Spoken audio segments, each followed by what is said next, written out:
ان الحمد لله والصلاة والسلام على رسول الله اما بعد. عن البراء بن عازب رضي الله تعالى عنه قال خرجنا مع رسول الله صلى الله عليه وسلم في جنازة رجل من الأنصار فانتهينا إلى القبر ولما يلحد بعد فجلس رسول الله صلى الله عليه وسلم وجلسنا حوله كأنما على رؤوسنا الطير وبيده عود ينكت به في الأرض فرفع رأسه فقال استعيذوا بالله من عذاب القبر مرتين أو ثلاثا.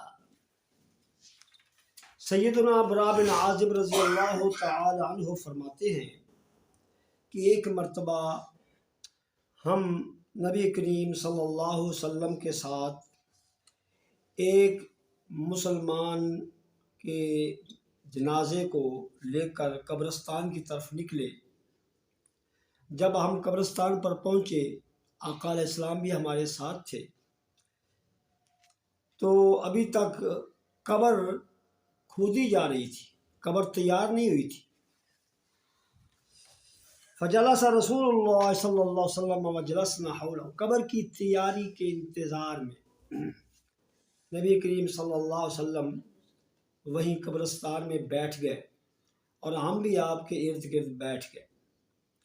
لیکن منظر بڑا ہی عجیب تھا کہ تمام صحابہ کرام خاموش بیٹھے تھے.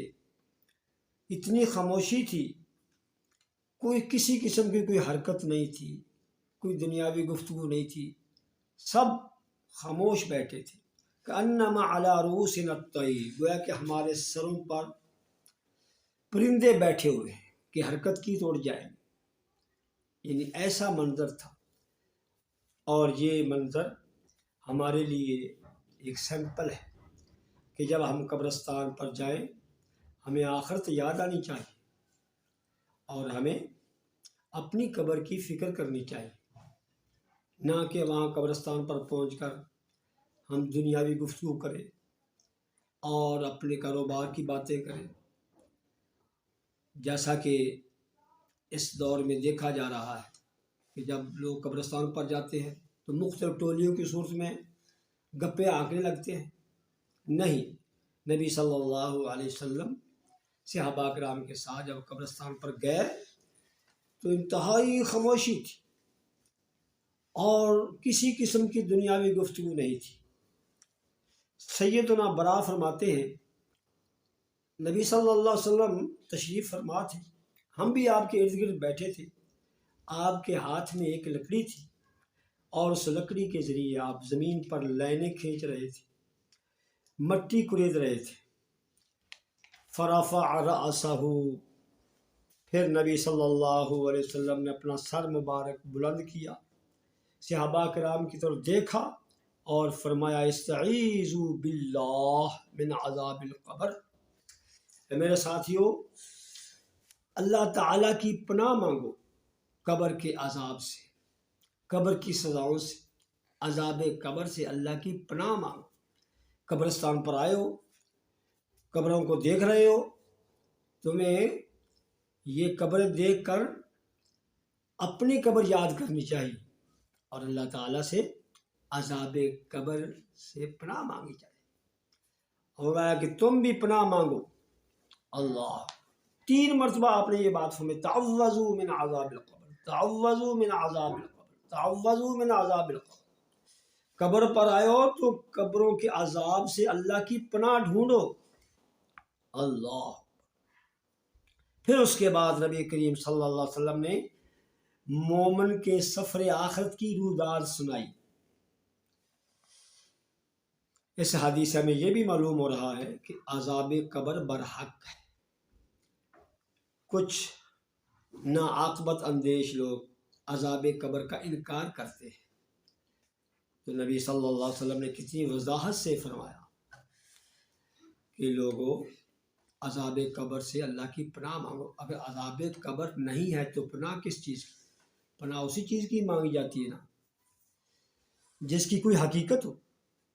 تو آپ ہمیں کہ عذاب قبر سے پناہ مانگو. خود نبی کریم صلی اللہ علیہ وسلم ہر نماز میں سلام پھیرنے سے پہلے یہ دعا فرماتے تھے، اللہم انی اعوذ بک من عذاب القبر. اے اللہ میں تجھ کی پناہ مانگتا ہوں، میں تیری پناہ میں آتا ہوں عذاب قبر سے. ہر نماز میں سلام پھیرنے سے پہلے آپ یہ دعا فرماتے تھے. تو عذاب قبر کا حقیقت ہے، برحق ہے.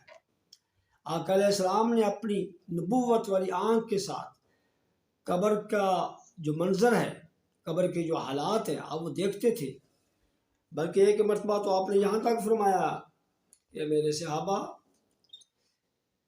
اگر میں اللہ تعالیٰ سے دعا کر دوں کہ وہ تمہیں ان دنیاوی آنکھوں کے ساتھ عذاب قبر دکھا دے اور تم اپنی آنکھوں سے عذاب قبر دیکھ لو، قبر کا عالم دیکھ لو، قبر کا منظر تمہیں نظر آ جائے، تو رزلٹ کیا نکلے گا، نتیجہ کیا نکلے گا؟ تم اپنے مردے قبروں میں دفن کرنا چھوڑ دو. اللہ، قبر کا منظر اتنا ہولناک ہے، اتنا دہشتناک ہے. نبی علیہ الصلوۃ والسلام نے اس کے بعد صحابہ کرام کو مومن کی موت کے آخری لمحات کیسے گزرتے ہیں، مومن کے ساتھ کیا بیتتی ہے، وہ ہم کو سنائے. جو میں نے وعدہ کیا تھا کہ اگلے درس میں انشاءاللہ تعالی مومن کا سفر آخرت کیسے گزرتا ہے، یہ سفر آخرت کیسے طے ہوتا ہے. موت کی وادی میں جب مومن داخل ہوتا ہے تو اس وقت کیا عالم ہوتا ہے. نبی صلی اللہ علیہ وسلم نے اس حدیث میں وہ بیان فرمایا. آقا علیہ السلام کہ ان العبد المؤمن اذا كان في انقطاع من الدنيا واقبال من الآخرة نزل الیہ ملائکۃ من السماء وفی روایت ملائکۃ الرحمہ. فرمایا جب مومن کی موت کا وقت قریب آ جاتا ہے، مومن دنیا کو چھوڑ رہا ہوتا ہے اور آخرت کی طرف جا رہا ہوتا ہے، یہ جو لمحہ ہے، اس لمحے میں موت کے آنے سے پہلے، ملک الموت کے آنے سے پہلے مومن کی طرف فرمایا کہ اللہ تعالیٰ کی طرف سے آسمان سے فرشتے نازل ہوتے ہیں. اور ان فرشتوں کا فرمایا وہ فرشتے کون سے ہوتے ہیں؟ ملائکۃ الرحمہ، رحمت کے فرشتے ہوتے ہیں، مومن کے پاس آتے ہیں. فرمایا کہ وہ فرشتے کتنے خوبصورت ہوتے ہیں، کتنی ان کی صورت شکل مانوس ہوتی ہے مومن کو. فرمایا کہ وجوہہم کأن وجوہہم الشمس، ان فرشتوں کے چہرے سورج کی طرح چمک رہے ہوتے ہیں، گویا کہ ان کے چہرے سورج ہیں. ایک نہیں، ہزاروں سورج فرشتے سورج کی روشنی لے کر، سورج جیسے چہرے لے کر اللہ تعالیٰ کی اجازت سے مومن کے استقبال کے لیے ملک الموت کے آنے سے پہلے مومن کے سامنے آ کر بیٹھ جاتے ہیں. نبی صلی اللہ علیہ وسلم نے فرمایا وہ جب آتے ہیں فرشتے مومن کے پاس، ان کے ساتھ کفن من اکفان الجنہ، جنت کا کفن ہوتا ہے، جنت سے لباس لے کر آتے ہیں مومن کے لیے. وحنوت من حنوت الجنہ، اور جنت کی خوشبو لے کر آتے ہیں. اور ساتھ ہی فرمایا بحریرۃ بیضاء، ہمارا ریشم کا سفید کفن لے کر آتے ہیں. مومن کی آخرت کی تیاری ہو رہی ہے. سبحان اللہ، مومن نے پہلی مرتبہ اللہ کے فرشتوں کا دیدار کیا ہے، اسے فرشتے نظر آنے لگے ہیں. وہ فرشتے فرمایا یجلس منہ مد البصر، مومن کے سامنے بیٹھ جاتے ہیں تا حد نظر، جہاں جہاں مومن کی نظر جاتی ہے وہاں فرشتے ہی فرشتے نظر آ رہے ہوتے ہیں. اللہ، اتنی تعداد میں وہ فرشتے ہوتے ہیں. ابھی ملک الموت نہیں آیا، رحمت کے فرشتے، جنت کے فرشتے مومن کے پاس آ جاتے ہیں، اور آتے ہی مومن کو اللہ تعالیٰ کی بخشش اور مغفرت اور رضامندی کی خوشخبری سناتے ہیں مومن کو کہ اے مومن تجھے مبارک ہو، تجھ پر تیرا اللہ راضی ہے، اس نے تیرے گناہوں کو معاف کر دیا ہے۔ اللہ اکبر، یہ ہے جو دوسری حدیث میں نے سنائی تھی کہ من احب لقاء اللہ احب اللہ لقاء۔ مومن کو جب یہ جنت کے فرشتے آ کر دنیا کے اندر ہی خوشخبری سنا دیتے ہیں کہ اللہ راضی ہے، تو مومن کے دل میں اللہ کی ملاقات کا شوق پہلے سے کہیں زیادہ بیدار ہو جاتا ہے۔ اور یہ فرشتے ہم سمجھتے ہیں کہ کومے میں چلا گیا، کسی سے بات نہیں کر رہا، کسی کی طرف دیکھ نہیں رہا، دراصل اس وقت مومن کو اللہ کے فرشتے نظر آ رہے ہیں۔ وہ اتنے خوبصورت ہوتے ہیں، اتنے خوبصورت ہوتے ہیں کہ مومن کو کسی اور چیز کو دیکھنے کو جی نہیں چاہتا۔ اور پھر جب مومن کو اللہ تعالیٰ کی طرف سے رضوان اور بخشش اور مغفرت کی خوشخبری ملتی ہے تو مومن اپنے محبوب، اپنے بیٹوں کو، اپنی بیوی کو، اپنے بہن بھائیوں کو، اپنے دوستوں کو، اپنے احباب کو، رشتہ سب کو بھول جاتا ہے۔